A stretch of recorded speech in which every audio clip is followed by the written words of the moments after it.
attention TV ahwefo ene attention TV adwuma yefo ayo nyina ye wa ha nyina ye ma obi bia afrishia pa edo nyankopon aboye nyina ho ba ma wode ye wura afifufuro ma ne sa ye de nyankopon ase ahwefo nyina ye ma obi bia afrishia pa ba bia mo bia ye wo UK Italy ba bia o hwe ye fi bia attention TV for ye ma mu nyina afrishia pa se mo koso a ehwe ye dwumade na wie so a o san so subscribe ma yen na o san so like ma yen na o san so share ma yen na me hira wo bibia afrishia pa wonim eye Lilwin Lilwin say Ghana for sren ya yen kai na hyase ana say yen kai ne bre ansanse se ya be kai ne mfaso Lilwin grant interview na ye bisa no senia was status ni twana ahyase no ne ekoma no senia challenge on name Lilwin say challenge your family de bebre na wo bobon krofo bi din na your body din paye Emelia Brobbey was say wo mo concert so na ye mom script no mo ya na say story no mo ya Emelia to me bono yine na sempaboa e de twetwa na ni so kasa ne ho kra bom na wo fi say bia sini no mo twa ne nti na David Emelia so wo share pa because ohun sele we on ye ni pe bi nti of aye sini no mo twa ne so wo yi ne mpaboa de twetwa na ni so na te say Emelia share pa Lilwin say na wo hwe Emelia ni so ni ma na sele we ho kra sebe ne ho ye ne tan ne ho ye na kono nti na Lilwin yesa GH page for ewramu edomo suko efre Emelia no mo di nkomo etie Emelia so ne side senia eye ni Lilwin kan no senia etie ma ye ntie mra nyame adom me ho ye pa ye the ready ase na mpacho mo so ho to say me ho say nipa bebre wo studio mpacho me tia obi bia ye joso obo tiki na me say ni voice ya na oh boy oh boy me tia wo what's what joso oh boy ana kwakuso ha yes we dey me the serial between but before anka ye be di enkomo no me ho ya ko any the entire Ebenezer team in the whole movie industry. Yenya Bema, Waka BBC confirm. Nyamenfa ne crazy. Me who ne once. Na mi cha series bini pote asare Darling TV. okay. And na mi say Matisi confirm. Na then na omo fancy. Na omo say home fan. Inti after be 1 hour na mi do say basset so ba sister. Me try be ma ba me home fan. Okay. Ni wo no sa bia no jeje amani so eti memma abusue nyina yakọ Now Emi what say as a young person I think 26 years yeah, very industry you know what say no what fan saying because I like not saying how were you feeling and now mood ankasa to say I felt so sad. Just me rep voice, I was me can. Me rep zie.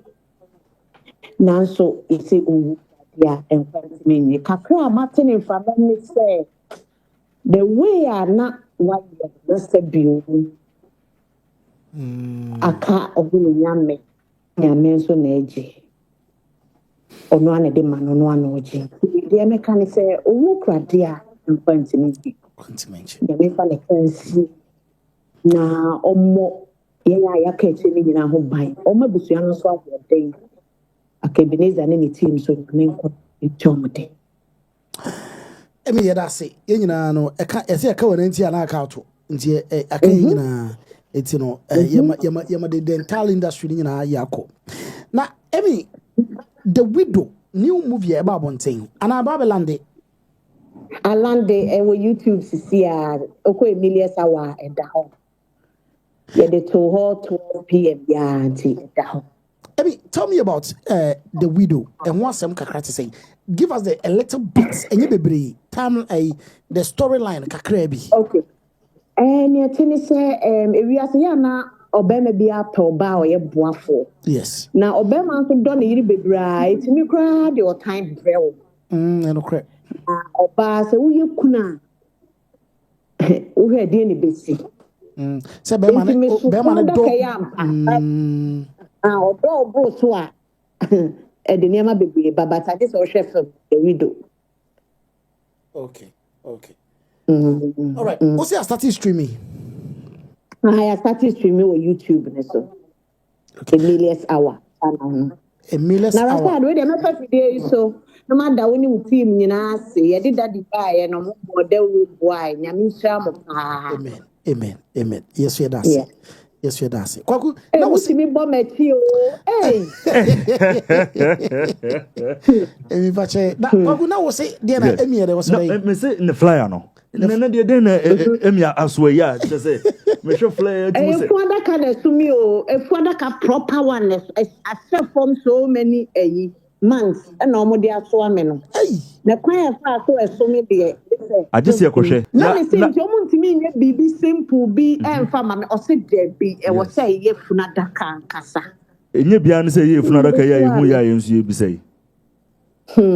Nana yes say no I say Emi you know YouTube ni twa na ya yo dedodo o.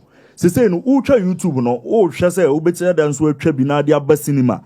Na wato obo aba be premiere na wo no fans no so anya sa one on one way na. Ai meye nyame ya doma meye. On says a movie no conform kakra fe e try see e be peja and a new faces to show them. Yes. Obi ohokra na for a young girl or person ye me choices and no me you see new young girls nkwa because ye nyini enche me babrewa ye young girls on baby see ya nine. Inti ye trying to enche bia meye bi dia basinima. Okay. Emi answer na me ma kono ya pese di nkomo ketewa bi eno de enche kra na clarify my. Okay. Woni ye nua be ma kwadwon kansa muntam go. Yentem go as in I mean who ye nice. We nice. Baby, are you okay? Come up. And was it about 4 or 5 days ago? Make an interview. I had lost in TV. I DH page for more boy papa so mama ye hu ase send Emelia so e kan send Lilwin so e kan na obi a hwase no ye smooth anti nyakopon hyira wa ye da nyame ase dodo e kwentwa makra